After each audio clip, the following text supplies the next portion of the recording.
안녕하십니까, 알겠습니다. 오늘은 토트넘으로 최고의 이적료를 발생시키면서 이적해온 도미닉 솔랑키에 대한 분석 영상을 시작해 보려고 합니다. 그런데 제가 지금 영상을 올리는 이 시점이 사실 날짜로 봤을 때 조금 시간이 지난 상태이기 때문에 여타 많은 채널에서 이미 솔랑키에 대한 이야기들, 분석들 많이 했을 거라고 생각을 하거든요. 그래서 똑같은 내용으로 영상을 올린다라는 건 동어반복인 것 같고, 다른 채널이라든가 영상에서 많이 다루지 않았거나 아예 이야기하지 않았던 것들, 그런 것들에 대해서 이야기를 해보려고 오늘 영상 시작하게 됐습니다. 자, 제가 솔랑키에 대해서 사실 본머스 경기 봤으면 얼마나 봤겠습니까? 그래서 이 영상을 위해서 지난 시즌 본머스의 영상, 그리고 솔랑키에 대한 영상 많이 면밀하게 관찰을 했고요. 그것을 통해서 알게 된, 또 통계를 통해서 알게 된 여러가지 새로운 사실들 여러분께 전해드리는 시간을 가지려고 합니다. 그럼 그 이야기 바로 시작하겠습니다.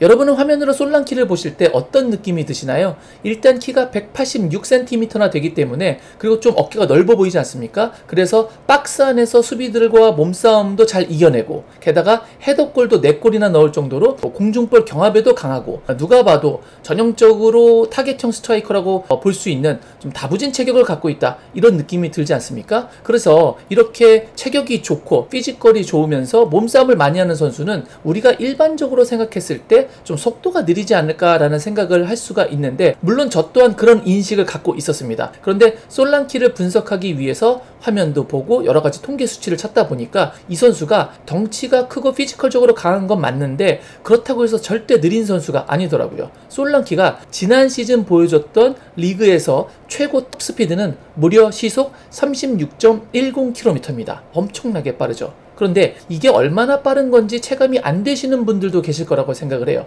그래서 가장 확실하게 알 수 있는 건 역시 다른 선수들하고 비교하는 것이겠죠? 그래서 기록을 좀 보도록 하겠습니다. 예를 들어서 지난 시즌 아스널에서 가장 빠른 스피드를 기록했던 선수가 마르티넬리거든요. 그 선수가 기록한 최고 속력이 시속 36.33km였습니다. 그러니까 마르티넬리보다는 조금 느린 거예요. 그러나 시속 36km대를 뛸 수 있다는 건 굉장히 빠른 준족의 사나이라는 걸 알 수 있는 부분이거든요. 다른 빅클럽을 좀 확인해 보도록 하겠습니다. 지난 시즌 첼시에서 가장 빠른 속도를 냈던 선수가 무드릭입니다. 무드릭의 지난 시즌 최고 톱 스피드는 시속 35.73km입니다. 그러니까 36km가 안 되고요. 이 선수가 첼시에서 가장 빠른 선수였습니다. 맨시티에서 가장 빨랐던 선수는 홀란드인데요. 시속 36.32km. 그러니까 시속 36km를 넘냐 못 넘느냐는 마치 100m에서 9초대를 뚫느냐 못 뚫느냐, 뭐 이런 느낌으로 좀 느껴지거든요. 그리고 지난 시즌 맨유에서 가장 빨랐던 선수는 지오고 달롯으로 나오는데요. 시속 35.46km로 나오고 있습니다.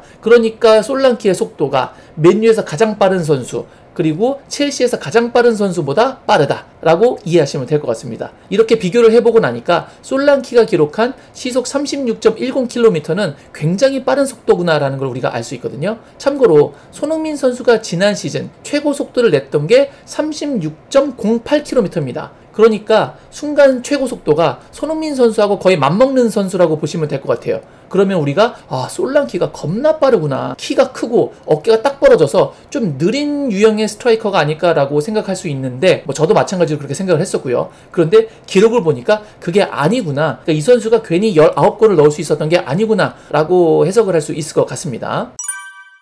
이번에는 솔랑키의 다른 장점에 대해서 한번 이야기를 해보도록 하겠습니다. 솔랑키가 체격이 크고 키도 큰데 속도까지 빠르다라고 말씀을 드렸죠? 그런데 이 선수가 엄청 많이 뜁니다. 지난 시즌 솔랑키가 뛴 총 거리가요, 무려 396.93km로 집계가 됐습니다. 이건 프리미어리그 20개 구단에서 뛰고 있는 전체 모든 선수를 통틀어서 리그 8입니다. 그러니까 그 정도로 솔랑키가 겁나게 많이 뛰고 있다는 이야기죠. 지금 보시는 것은 프리미어리그 공식 웹사이트에서 게시한 지난 시즌 가장 많은 거리를 뛴 선수 톱 10의 명단입니다. 이 중에 도미닉 솔랑키의 이름이 들어가 있습니다. 그런데 여기서 중요한 것은 저 문구에서 보시는 것과 같이 이 10명 중에 유일하게 솔랑키만 미드필더가 아닙니다. 딱 한 명, 유일하게 스트라이커가 저 탑 10 안에 이름을 올린 거죠. 굉장히 드문 케이스라고 볼 수 있습니다. 원래 활동량으로 치자면 대부분 미드필더나 측면 수비수들이 많이 뛰기 마련인데, 저 중에 최전방 공격수 9번 스트라이커가 들어가 있다는 건 사실 보기 굉장히 어려운 케이스라고 볼 수 있거든요. 그런데 솔랑키는 그것을 해냈습니다. 참고로 토트넘에서 가장 많은 거리를 뛴 선수가 페드로 포로라고 나오고 있는데요. 거리는 379.96 6km라고 합니다. 솔랑키의 활동량이 얼마나 많은지 보여주는 대목이라고 할 수 있을 것 같습니다. 그러니까 우리가 솔랑키에 대한 분석을 봤을 때 대부분 타겟형 스트라이커다, 박스 안으로 많이 침투한다, 또 헤더 능력도 있다, 골 결정력도 있다. 박스 안에서 활동하는 것에 대한 이야기로 주로 초점이 맞춰져 있는데, 제가 이야기하고 싶은 건 단순히 박스 안에서만 활동하는 선수가 아니라 이 선수가 굉장히 빠르고 그리고 굉장히 많이 뛴다. 그러니까 토트넘의 전술에 있어서 굉장히 큰 여러 가지 도움을 줄 수 있는, 득점 이외에 다른 것도 도와줄 수 있는 그런 선수라는 것이 좀 간과되고 있는 것이 아닌가 싶어서 지금 그 이야기를 말씀드리고 있다고 보시면 될 것 같습니다. 그런데 다른 장점은 없나라고 면밀히 분석을 해보니까 이 선수가 좀 움직임도 좋더라고요. 대부분의 스트라이커들이 이 선에서 미드필더들이 전방으로 패스를 넣어주려고 하면 옵사이드 트랩을 깨면서 앞으로 빠르게 나아가려는 그런 성향이 있잖아요. 그런데 솔랑키의 이런 공격하는 장면들을 보면 그냥 직선적으로 앞으로 달려나가기보다는 수비수를 약간 등지면서 돌아서 들어가려는 성향이 있어요. 근데 이 돌아 들어가려는 성향이 다른 공격수에게는 공간을 만들어주는 효과가 발생할 수 있거든요. 지금 보시는 장면이 지금 솔랑키가 상대 수비를 끌고 들어가는 장면인데, 지금 이 선에서 전방으로 패스를 넣어주려고 하니까 솔랑키가 그냥 이렇게 중앙으로 치고 들어가도 되는데 바로 이렇게 돌아서 오른쪽으로 멀어지면서 들어갑니다. 이러면 수비수가 같이 속도 경쟁을 하는 게 아니라 측면으로 끌려갈 수밖에 없고요. 옆에 있던 이 센터백도 솔랑키가 오른쪽으로 멀어지면서 돌아 들어가니까 그쪽으로 무게중심이 쏠리면서 솔랑키를 따라가게 되거든요. 이러다 보니까 이쪽 간격이 벌어지면서 세메뉴 앞쪽에 공간이 많이 발생하고요. 이 선에서의 패스가 바로 이 세메뉴한테 오게 됩니다. 완전히 오픈 플레이 찬스가 돼서 여기서 세메뉴가 득점을 하거든요. 이런 식으로 세메뉴가 솔랑키의 움직임 때문에 많은 득점을 할 수가 있었고, 세메뉴의 그 커리어를 봤더니 지난 시즌 말고 그 지난 시즌보다 전 시즌, 그 시즌에 프리미어 리그에서 단 한 골밖에 못 넣었어요. 그런데 바로 이 직전 시즌인 23-24 시즌에 솔랑키가 살아나니까 세메뉴도 덩달아 살아나서 그 낙수 효과를 보게 되면서 자신의 커리어 하이인 리그에서 8골이나 넣게 됩니다. 그러니까 솔랑키의 이렇게 횡쪽으로 움직이면서 전진하는, 이렇게 양쪽 공간을 벌려주는 이 움직임이 다른 선수들, 좌측이나 우측에 있는 선수들에게 또 다른 찬스를 만들어줄 수 있는 그런 효과를 발휘할 수 있다. 이게 또 솔랑키의 장점이 되겠죠. 그리고 그 혜택이 손흥민 선수에게 좀 연결되기를 바라는 게 우리의 마음이겠죠. 그런데 솔랑키의 영입이 손흥민 선수에게 도움이 되는 측면은 이렇게 공격에만 있는 거는 아니에요. 바로 수비에도 손흥민 선수에게 큰 도움이 될 것 같습니다. 왜냐면 손흥민 선수가 지난 시즌 톱으로 뛰면서 미친 그 최전방 압박을 했지 않습니까? 지금 보시는 건 스카이 스포츠에서 올려준 지난 시즌 기록인데요. 손흥민 선수가 전방 압박을 위해서 스프린트, 그러니까 전력 질주를 한 거리가 1314m입니다. 어마어마한 거리를 전력 질주로 달려줬고, 이게 프리미어 리그 전체 1위였어요. 그래서 손흥민 선수가 압박을 하는 건 좋은데, 우리는 손흥민 선수 나이도 있다 보니까 뭐 관절이라든가 체력적, 또 여러가지 뭐 햄스트링 부상, 이런 것들이 걱정될 수밖에 없었는데, 이제 손흥민 선수가 왼쪽 윙포워드로 빠지게 되면 다른 역할로서의 수비는 하겠지만 평상시에 우리가 봐왔던 것처럼 골키퍼를 향해서 미친듯이 달려가는 전방 압박은 안 해도 되지 않겠느냐라는 좀 안심을 할 수 있는 부분이거든요. 그런데 그 이야기는 이 압박을 솔랑키가 해야 된다는 얘기입니다. 그런데 솔랑키가 어떤 선수냐? 이 선수가 압박을 엄청 많이 하는 선수입니다. 솔랑키의 압박 능력이 어느 정도가 되냐면요, 프리미어리그 전체 압박 횟수에서 1242위로 리그 1위입니다. 그리고 파이널 서드에서의 압박도 703회로 리그 전체 1위고요. 압박을 통해서 공을 빼앗은 것을 의미하는 파이널 서드 턴오버에서도 142회로 리그 1위를 기록했습니다. 지금 보시는 이 장면은 지난 시즌 뉴캐슬전에서 솔랑키가 전방 압박을 통해서 골을 넣는 장면입니다. 이런 상황의 득점이 자주 나올 수는 없지만 그럼에도 불구하고 지속적으로 열심히 압박을 가했기 때문에 얻어낼 수 있었던 값진 골 장면이 아닌가 싶습니다. 그리고 이렇게 솔랑키의 적극적인 전방 압박이 토트넘하고는 너무 찰떡일 수밖에 없는 게, 토트넘이 파이널 서드에서 총 2935회 압박으로 리그 팀 전체 1위를 했고요. 턴오버 발생도 591회로 역시 리그 전체 1위 클럽이었습니다. 그러니까 파이널 서드에서 전방 압박을 가장 많이 하는 팀에 파이널 서드에서 전방 압박을 가장 많이 하는 선수가 이적을 해서 갔다라고 볼 수가 있는 거죠. 그러니까 이 전술이 좋냐 안 좋냐라는 거를 논하는 거는 주관적인 판단에 따라서 다를 수 있겠지만, 어찌됐거나 포스테코글루 감독이 갖고 있는 전술적인 성향과 솔랑키가 갖고 있는 이 선수의 특징이 접합성을 봤을 때 굉장히 잘 어울리는 찰떡궁합이다. 이거는 뭐 확실한 것 같습니다. 또 압박 강도를 보여주는 지표인 PPDA. 이거는 이제 숫자가 낮을수록 압박 강도가 굉장히 세다는 얘기잖아요. 그런데 토트넘이 8.8이라는 리그에서 가장 낮은 수치를 기록하면서 가장 압박을 많이 하는 팀이라는 것을 증명을 했거든요. 파이널 서드 뿐만이 아니라 경기장 전체를 굉장히 압박을 하는 걸 좋아하는 포스테코글루 감독이라고 볼 수가 있는데요. 솔랑키가 여기에 굉장히 최적화되어 있다고 볼 수가 있습니다. 지금 보시는 건 솔랑키의 지난 시즌 히트맵인데요. 경기장 전역에 굉장히 넓게 퍼져 있습니다. 그런데 이게 얼마나 넓게 퍼져 있는 건지 또 역시 체감이 안 되시는 분들도 계실 거 아니에요. 역시 이럴 때는 비교가 최고죠. 동일 포지션인 9번 스트라이커로 뛰고 있는 다른 팀 선수들하고 한번 비교를 해보도록 하겠습니다. 지금 보시는 건 빌라의 공격수인 올리 와킨스의 지난 시즌 히트맵입니다. 지금 보시면 확연하게 비교가 되죠. 와킨스 같은 경우에는 좌우 측면에서는 잘 뛰고 있지 않습니다. 그런데 솔랑키의 경우 양쪽이 아주 꽉꽉 차 있습니다. 이번에 볼 선수는 맨시티의 홀란입니다. 홀란 보시면 양쪽이 횡합니다. 그리고 중앙에 굉장히 집중되어 있다는 걸 볼 수가 있겠죠. 반면 솔랑키는 역시 굉장히 전 지역에서 광활하게 좀 띄워주고 있다는 걸 볼 수가 있고요. 마지막으로 뉴캐슬의 알렉산더 이삭도 지난 시즌 19골을 넣었죠. 그런데 지금 보시는 바와 같이 확실히 이삭도 솔랑키만큼 경기장 전체를 다 뛰어다니지는 않아요. 그러니까 어떤 선수가 더 좋은 선수냐라는 걸 말하기는 어려울 수 있지만 적어도 포스테코글루 감독이 원하는 전술에는 다른 선수들보다 솔랑키가 가장 어울린다라고 볼 수 있다라는 게 분석 결과라고 생각할 수 있을 것 같습니다. 어찌됐건 솔랑키가 최전방에서 적극적으로 압박을 하고 그것에 대한 실효성도 거두고 있다. 그래서 손흥민 선수의 전방 압박 스프린트에 대한 체력적인 부담은 분명 줄어들지 않을까라고 생각하게 됩니다. 포스테코글루 감독이 얼마 전에 인터뷰에서 솔랑키 정말 영입하고 싶었던 선수였다 이런 얘기를 했는데요.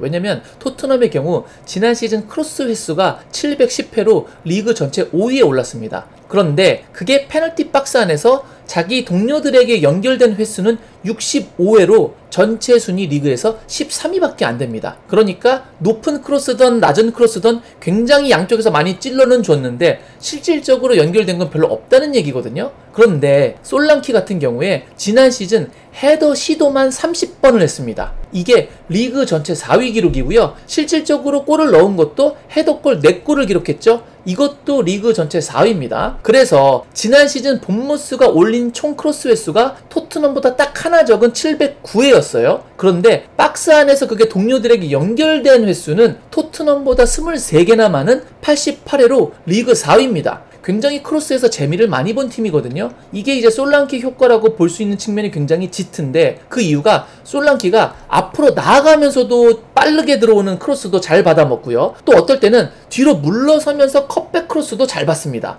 게다가 지금 설명드린 것처럼 높게 오는 크로스에 대해서도 강해요. 그러니까 토트넘처럼 양쪽의 윙어들이 넓게 벌리고 그리고 풀백들이 안으로 들어오면서 순간적으로 2-3-5 포메이션을 만드는 팀에 있어서는 도미닉 솔랑키가 굉장히 좀 효율적일 수 있는 스트라이커의 유형을 갖추고 있다. 이렇게 볼 수 있는 측면이 강합니다. 이래서 토트넘이 제가 생각했을 때는 사실 그 솔랑키의 몸값이 오버페이가 되는 부분이 분명히 있다라고 생각을 하거든요. 그런데 지금 손흥민 선수가 있는 이 시점에서 오버페이를 하더라도 지금 우리 전술에 가장 잘 맞고 그리고 리그에서 검증됐으면서 그리고 이력을 보니까 부상도 별로 없습니다. 부상에 대한 그러니까 내구성도 지금 좋은 선수를 데리고 와야만 한다라는 판단을 한 것 같고 그렇기 때문에 좀 다소 무리한 부분이 있음에도 불구하고 솔랑키를 영입한 게 아닌가 이런 생각을 합니다. 근데 저는 일단은 뭐 이따 결론에 다시 말씀드릴지는 모르겠습니다만 무리를 했지만 이 무리를 개인적으로 저는 좀 환영하는 편입니다.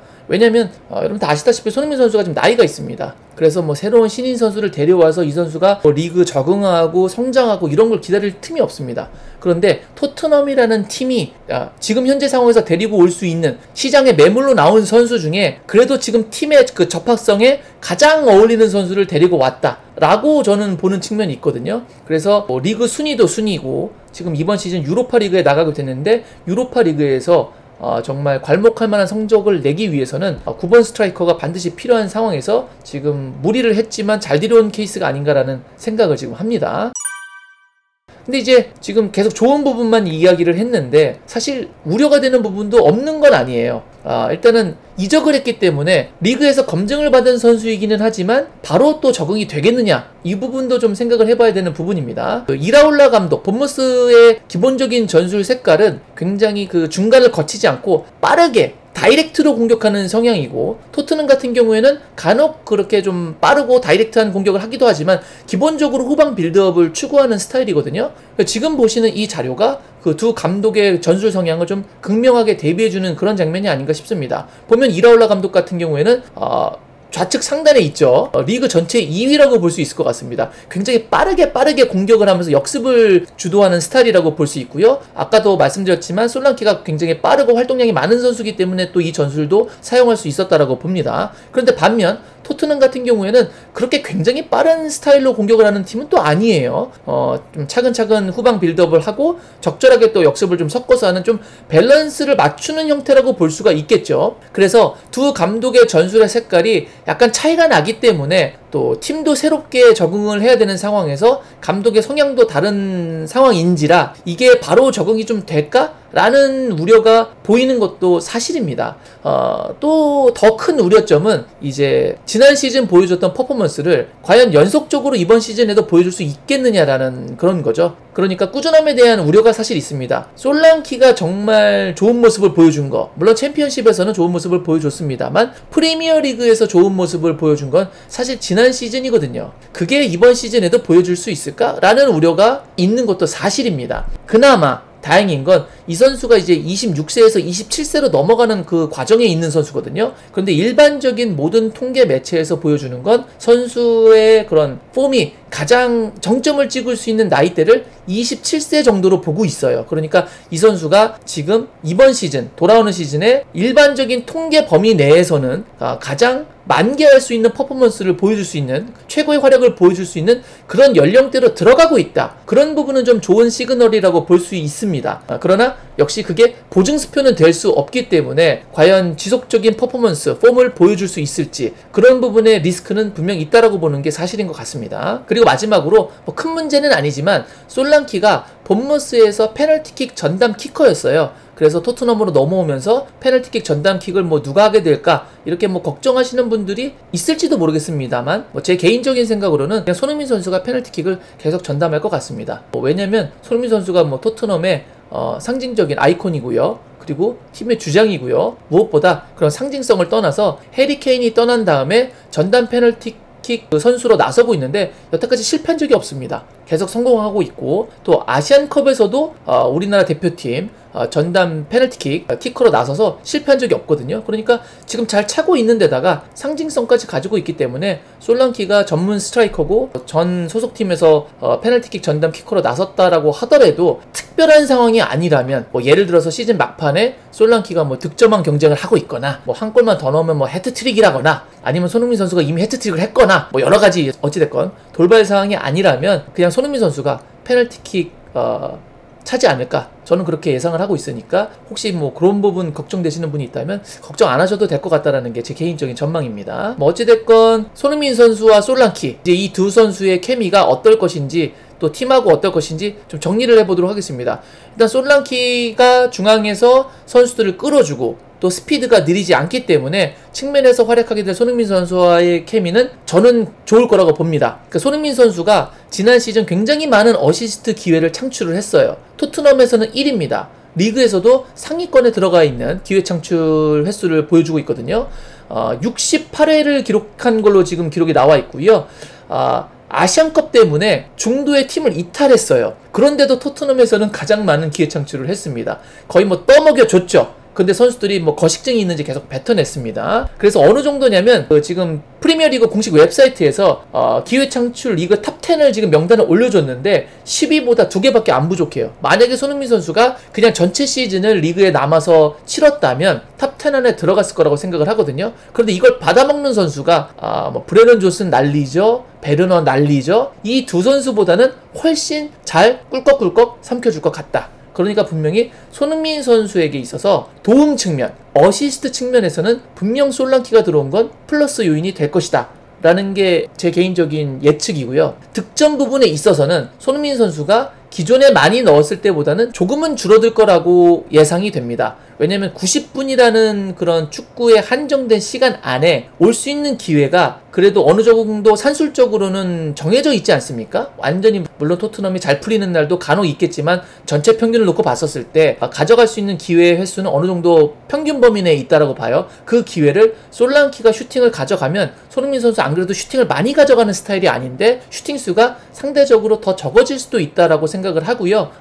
물론 슈팅 개수는 적어지지만 슈팅 찬스에 대한 이런 XG 값이 높은 기회, 그러니까 순도 높은 기회는 더 높아질 수도 있겠죠. 그러나 어찌됐건 제한된 범위 내에서 밥그릇을 좀 나눠 먹어야 되는 상황이기 때문에 손흥민 선수의 득점이 예전 득점왕 했을 때처럼 높아지기는 조금은 어려울 수 있다라는 게 일반적으로 예상할 수 있는 부분입니다. 다만 저는 손흥민 선수의 득점이 득점왕 시즌만큼 못 된다라고 하더라도 솔랑키가 들어와서 지난 시즌보다 좋은 성적을 내고, 제가 뭐 지난 영상에서도 말씀을 드렸습니다만 제가 가장 원하는 건 이제 손흥민 선수가 은퇴 전에 우승컵을 들어 올리는 거거든요. 그래서 개인 타이틀보다 우승컵을 들어 올리는 데 있어서 솔랑키 선수가 들어온 건 분명히 플러스 요인이 될 것으로 예상이 되기 때문에 이번 솔랑키의 영입은 그래도 손흥민 선수 커리어에 있어서 좋은 영입이다. 그리고 아까도 말씀드렸다시피 토트넘이 현재 데리고 올 수 있는 자기들의 전술에 맞는, 입맛이 맞는 선수 중에서는 최적의 선수를 데려왔다라고 현재까지는 평가할 수 있고 전망할 수 있겠다 라는 게 제 개인적인 분석입니다. 물론 뭐 솔랑키 선수의 그런 플레이 영상과 수많은 뭐 여러가지 분석 글들, 게다가 제가 제일 좋아하는 통계 수치, 숫자를 보고 평가를 하고 분석을 한 것인데 이게 뭐 무조건 맞다라고 볼 수는 없겠죠. 그래서 솔랑키가 어느 정도 선수들하고 잘 어울리면서 또 손흥민 선수하고 잘 어울리면서 전력의 보탬이 될지는 다가오는 시즌 기대하면서 기다려 보도록 하겠습니다. 그리고 여러분들도 저와 함께 중계 같이 해주시면 정말 감사하겠습니다. 자, 제가 오늘 준비한 영상은 여기까지였습니다. 오늘 영상이 마음에 드셨다면 구독, 좋아요, 알림 버튼 부탁드리도록 하겠습니다. 그때까지 늘 건강하시길 바랍니다. 감사합니다. 역시 I guess.